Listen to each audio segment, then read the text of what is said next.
Bonjour, je vous présente aujourd'hui Race to Moscou. La campagne de souscription va commencer lundi et l'idée c'est de vous montrer comment ça fonctionne. Race to Moscou, c'est entre guillemets la suite de Race to the Rhine dans la mesure où le système de jeu s'en inspire très fortement. La suite si l'on veut, puisque ça se passe avant 1944, Race to the Rhine se passait en 1944, à l'issue du débarquement. Race to Moscou se passe, lui, en 1941. Il s'agit de l'opération Barbarossa, et donc de l'invasion par les Allemands de l'Union soviétique. On retrouve, comme dans Race to the Rhine, un plateau avec un certain nombre de zones qui sont des villes, et qui sont connectées les unes avec les autres, grâce à des flèches. On retrouve aussi des marqueurs de contrôle. Là, j'ai mis des marqueurs de contrôle pour délimiter la frontière entre le groupe d'armées nord que je vais jouer en solo et la partie du plateau qui ne sert pas. Différence notable avec Race to the Rhine, c'est qu'ici, nous avons déjà des marqueurs soviétiques, alors que dans Race to the Rhine, les marqueurs ne pouvaient apparaître et progresser qu'à partir du Rhin, en l'occurrence sur le bord opposé du plateau. Là, il sera possible de mettre des marqueurs à côté de marqueurs existants, donc soit de les faire progresser depuis Moscou ou Leningrad, soit de les faire apparaître à côté de la ligne de front. Chaque joueur dispose de cartes armées, et donc le groupe d'armées nord dispose d'une armée blindée et de deux armées d'infanterie qui sont reconnaissables grâce à la forme du socle. On retrouve les bases logistiques ici. Sur les cartes, nous retrouvons aussi le nombre de ravitaillements que chacune des armées possède. Les armées blindées ont 3 caisses de munitions et 3 barils de pétrole, alors que les armées d'infanterie ont 3 caisses de munitions, 1 baril de pétrole et 2 sacs de nourriture. En plus de ça, chaque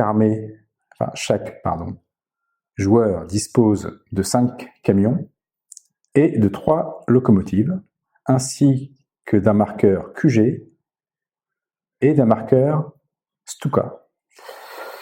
Le groupe d'armées nord a une particularité, il dispose en plus d'un torpilleur, une flottille de torpilleurs, et nous verrons à quoi cela sert.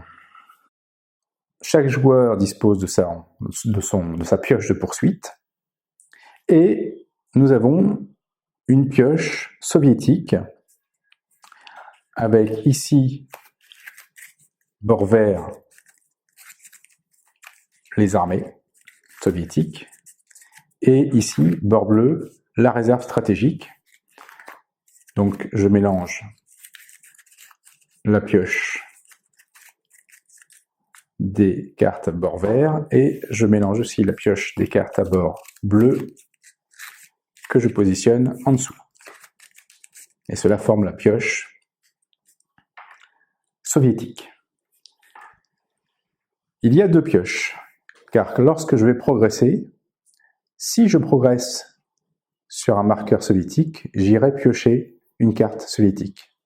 Par contre, si je progresse sur une zone où il n'y a pas de marqueur, j'irai piocher dans ma pioche de poursuite. Voilà pour l'essentiel au niveau du matériel. Au niveau des règles, comment ça fonctionne? Eh bien, chaque tour, je dispose de 2 actions qui sont faire un déplacement d'armée, transporter du ravitaillement, prendre du ravitaillement dans le stock, prendre des structures de transport, enfin du matériel de transport, Et enfin, pour le groupe d'armée nord, pour le coup, je peux faire un mouvement avec ma flotte. Je pourrais aussi, en plus, faire une action de reconnaissance si j'ai une carte de reconnaissance, faire une action supplémentaire grâce à des auxiliaires de l'axe si j'en pioche. Je pourrais utiliser mon support aérien, piocher une carte au commandement de l'axe ou utiliser une carte au commandement de l'axe. Donc, je vais commencer directement par jouer mon premier tour.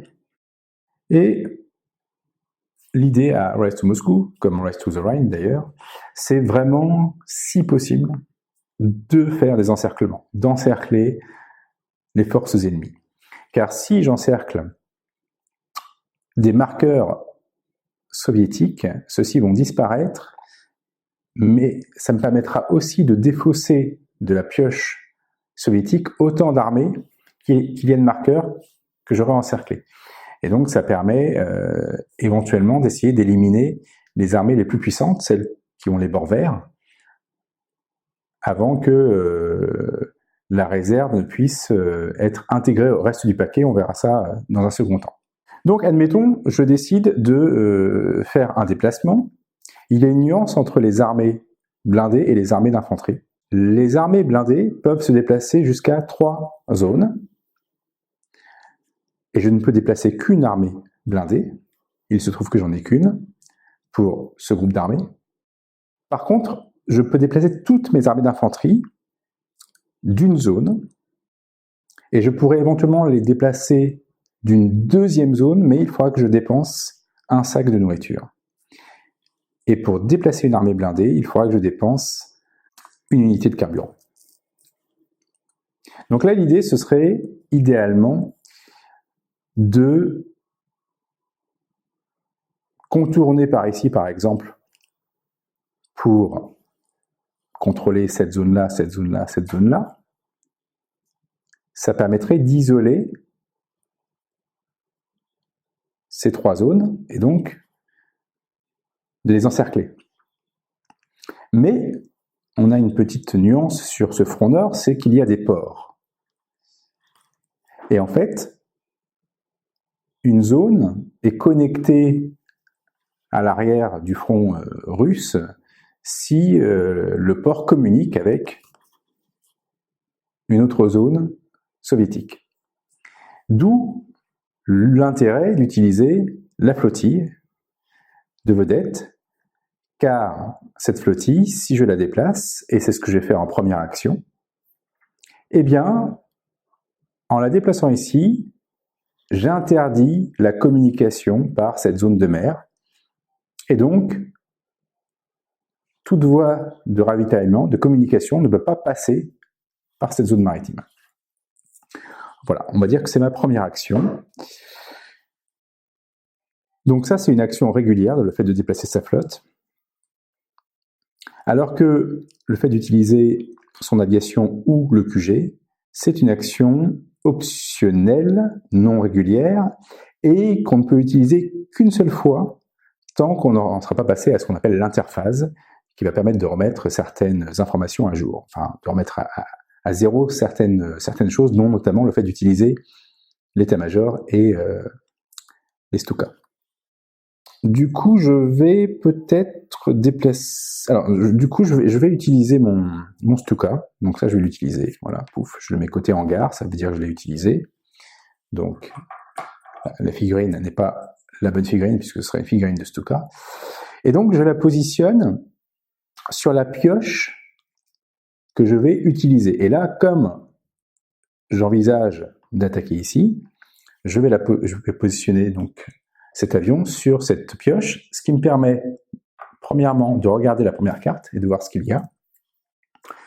Donc là, on voit que j'ai affaire à une petite armée d'infanterie, c'est la carte la plus faible, qui me coûtera 2 munitions, et qui par contre m'obligera à dépenser du carburant si je veux continuer ma progression. Je la replace ici, face cachée, il n'y a que moi qui le sais, alors évidemment je joue en solo, donc peu importe, mais si on jouait à plusieurs, il n'y a que moi qui aurai connaissance de cette carte. Et je remets mon avion là, ça me permettra de dépenser une caisse de munitions de moins lorsqu'il y aura combat. Donc ça, c'est une action gratuite, entre guillemets. Il me reste toujours une deuxième action à faire. Mais par contre, je ne peux plus la réaliser tant qu'on ne sera pas passé à l'interface, et j'y reviendrai, cette interface. Il me reste une action, j'ai mis mon avion, je sais que j'ai pas beaucoup de choses à dépenser avec, du coup je vais peut-être en profiter pour faire mon déplacement, et je vais utiliser ma deuxième action pour déplacer toutes mes armées d'infanterie. Et je vais commencer donc par déplacer celle-ci, donc ça ne me coûte rien pour faire mon déplacement, hein, je n'ai pas besoin de dépenser quoi que ce soit. Et donc, je me déplace ici, et donc je révèle l'armée soviétique, la 11e armée soviétique. Moi, c'est ma 16e armée. Ça me coûte 2 munitions, mais j'avais mon avion, donc ça ne me coûte qu'une seule munition. Et ce marqueur, je le remets dans la réserve. Il reste en jeu, hein, ça en fait un de plus qui est dans le stock de marqueurs soviétiques. Et je mets un marqueur groupe d'armées nord, je suis arrivé ici. Alors maintenant, et donc celle-ci, cette carte, je la conserve, puisqu'à la fin de la partie, ça me permettra d'avoir peut-être des points de victoire supplémentaires. Notez bien que ces points de victoire supplémentaires me serviront uniquement à établir un score, puisque de toutes les manières, la seule manière de gagner en solo, c'est de prendre soit Leningrad, soit Moscou.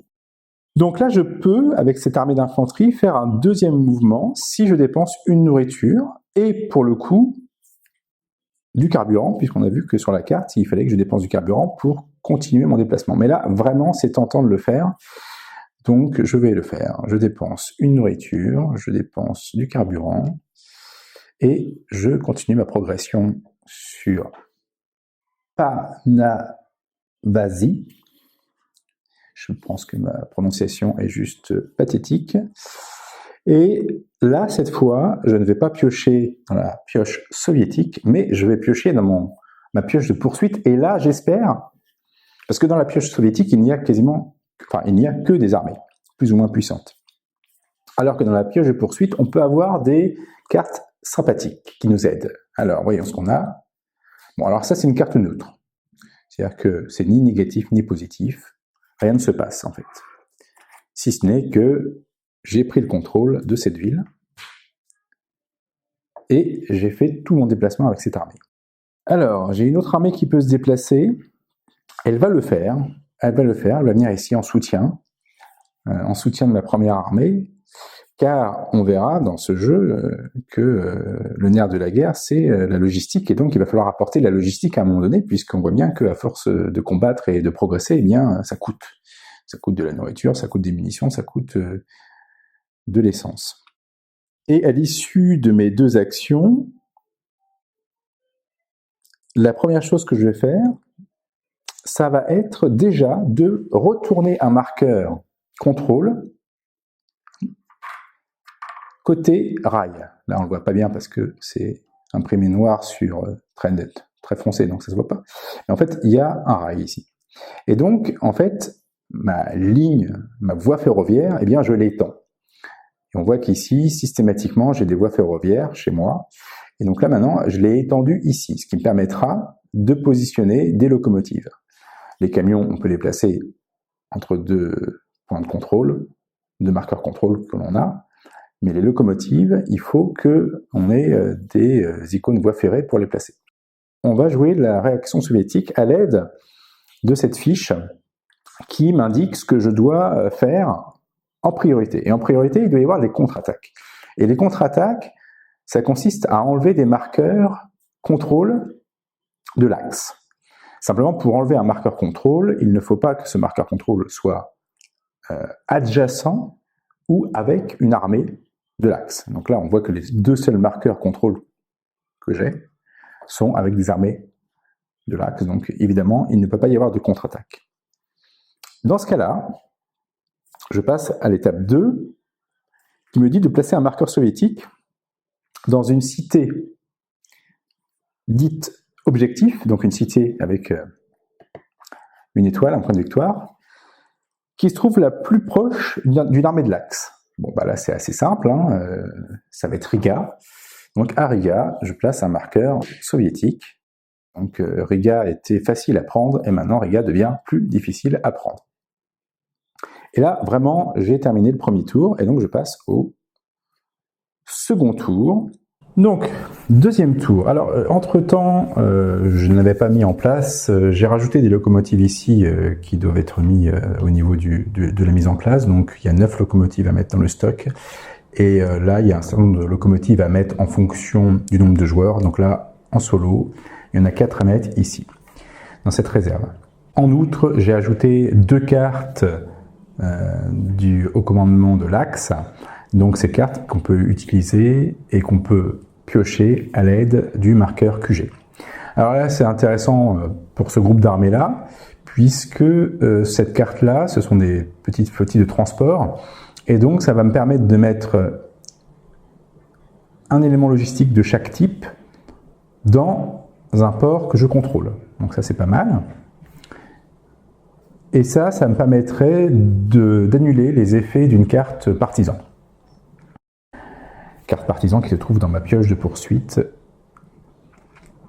Donc, clairement, ce qui va m'intéresser là, c'est de prendre Riga.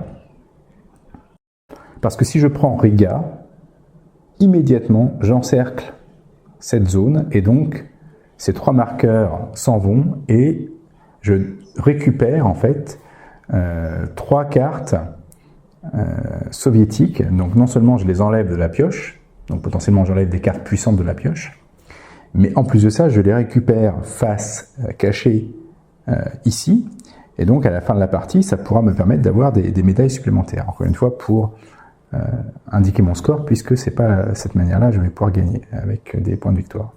Et donc on va voir comment marche le ravitaillement, parce que là clairement, cette armée, la 16e, bon bah il lui faut un peu plus que ça pour espérer pouvoir l'emporter à Riga.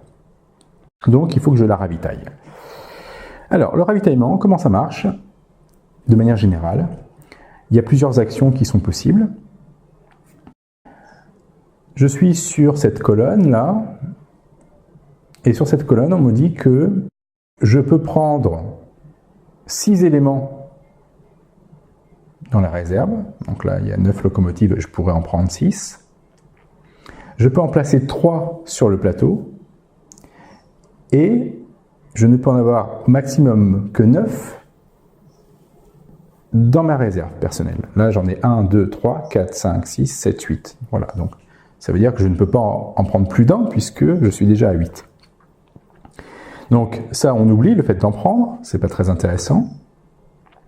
Donc la seule action qui va m'intéresser là, en vérité, c'est de poser des éléments de transport pour amener du ravitaillement. Sachant que mon ravitaillement se trouve ici. Je vais utiliser des locomotives. Je vais utiliser une locomotive qui me permet de déplacer jusqu'à 6 éléments. Donc 6 éléments, je vais prendre 2 de chaque, que j'emmène donc ici. Et puis je peux poser, c'est indiqué ici, 3 moyens de transport, donc je pose une deuxième locomotive là, et je pose une troisième locomotive là, ce qui me permet d'emmener tout ça jusque là. Donc ça, c'était une première action. Je suis limité en nombre d'éléments, c'est-à-dire que en nombre d'espaces de stockage, si l'on veut. C'est-à-dire que sur les bases principales, je ne peux mettre que 9 éléments maximum, et sur toutes les autres zones, je peux mettre que 6 éléments maximum, et ça ne compte pas ce qui est déjà présent dans une armée. Voilà. Donc ça, c'était ma première action. Et ma deuxième action, eh bien, je vais faire la même chose. Mais cette fois, je vais utiliser des camions, car je n'ai plus de locomotive. Et de toutes les manières, même si j'en avais, je ne pourrais pas la mettre ici, puisque là, je n'ai pas de tête de train. Donc je ne peux mettre une locomotive entre deux marqueurs qui disposent de la voie ferrée. Par contre, le camion ne me permet de transporter que 4 éléments maximum. Donc je vais prendre une munition, je vais prendre 2 pétroles et une nourriture qui viennent ici, et j'intègre tout de suite dans mon armée une nourriture, du pétrole et une munition. Qu'est-ce que je pourrais faire d'autre d'intéressant, sachant que je peux poser encore 2 éléments? Bon, pour le principe, je vais faire ça. C'est pas exceptionnel, mais je me dis que malgré tout, ça m'avance d'un tout petit peu. Je pose 2 camions et les 3 éléments qui sont là, je les pose là. Voilà. C'est pas sensationnel, mais je pense que c'est mieux que de ne pas l'exploiter les camions qui me restent. Voilà, donc j'ai fait mes 2 actions. Je vais utiliser mon QG pour prendre cette carte et j'en mets une autre à la place. Bon, celle-ci permettrait dans un combat de piocher une autre carte soviétique, ce qui est pas mal. J'avance ma voie ferrée.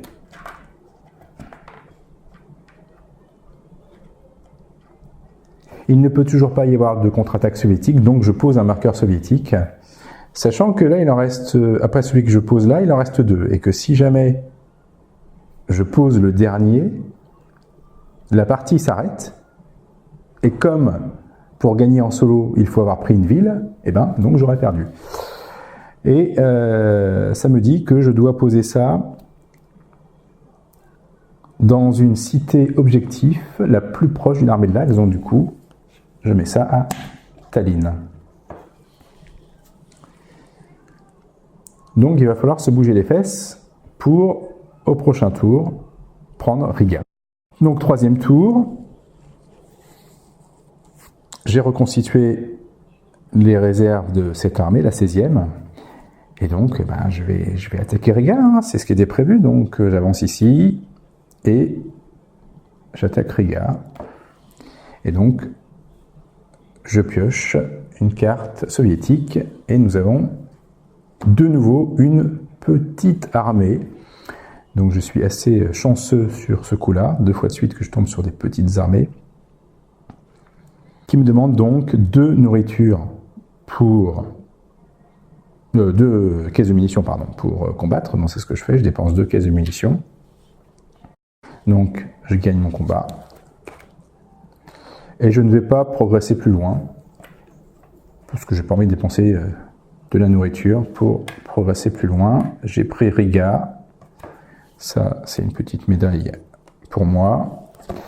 Ça revient là. Et donc, du coup, je viens d'encercler, on est d'accord, hein, puisque ici, ça ne peut plus communiquer vers l'arrière, sachant que le port est bloqué par ma flotte.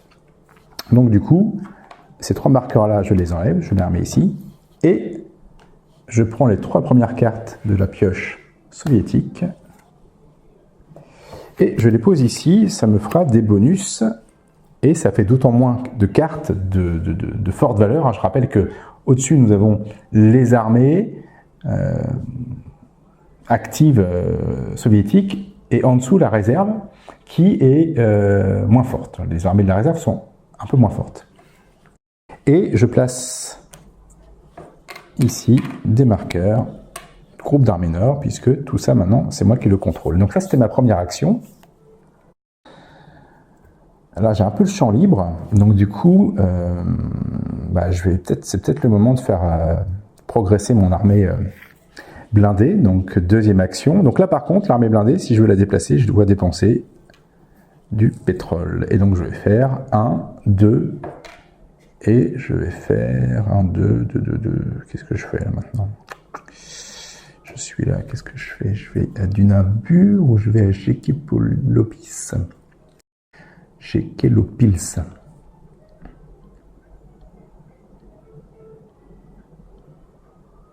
Non, je vais aller ici. Clac. Donc là, je pioche dans ma pioche de poursuite. Ah, alors ça, c'est intéressant. Donc, ce sont les alliés, les auxiliaires lettoniens, je pense, latviennes, ou lituanien, je ne sais pas. Et ça, c'est une carte avec un icône de main, c'est-à-dire que je peux la jouer quand je veux, je peux la conserver et la jouer quand je veux, et ça me permettra d'avoir une action supplémentaire. Donc ça, c'est franchement pas mal. Et donc je prends le contrôle de J. Kelopils. Pour ma deuxième action, je fais avancer la voie ferrée ici. Et je joue la réaction soviétique. Alors, là, ça se tend un tout petit peu, parce que la réaction soviétique vient de là, et on va regarder en fait s'il y a des marqueurs qui sont sujets à la contre-attaque. Alors, celui-ci, il est adjacent à 3 armées, donc il craint rien. Là, il y a une armée dessus, là, il y a une armée dessus, et là, ça ne communique pas, celle-ci ne communique pas. Donc, il n'y a aucun souci. Par contre, je vais placer un marqueur soviétique. Donc, toujours le même principe, c'est dans une cité objectif la plus proche d'une armée de l'axe. Et là, en l'occurrence, c'est Novgorod. L'armée la plus proche.